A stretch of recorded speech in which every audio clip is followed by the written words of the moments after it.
សូមស្វាគមន៍មកកាន់ Channel ឆ្នោតលៀបសំណាងរបស់ Admin ថ្ងៃនេះ Admin មានលេខតម្រុយល្អៗរបស់ឆ្នោតយួនសម្រាប់ចែកជូនពុកម៉ែបងប្អូននៅថ្ងៃទី17 ខែ 12 ឆ្នាំ 2025 នេះ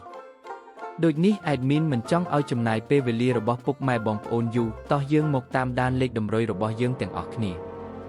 សម្រាប់លេខតម្រុយ2លេខមានលេខ97លេខ31សម្រាប់លេខតម្រុយអូស2លេខមានលេខតម្រុយទី1អូស90និងលេខតម្រុយចុងក្រោយអូស30សម្រាប់លេខតម្រុយ3លេខមាន544គុណនិង367គុណ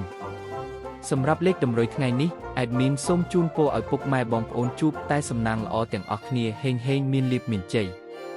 ជាចុងក្រោយសូមកុំភ្លេចជួយចុច Subscribe និង Comment ហើយដាក់សញ្ញារូបកណ្ដឹងដើម្បីជួយផ្ដល់កម្លាំងចិត្តមកកាន់ Admin ជាពិសេសងាយស្រួលតាមដានវីដេអូថ្មីនិងលេខតម្រុយល្អៗជាប្រចាំថ្ងៃជាមួយ Admin សូមគោរពលាពុកម៉ែបងប្អូនពីខ្ញុំបាទ Admin ឆ្នោតលៀបសំណាងល្អទាំងអស់គ្នាសូមអរគុណ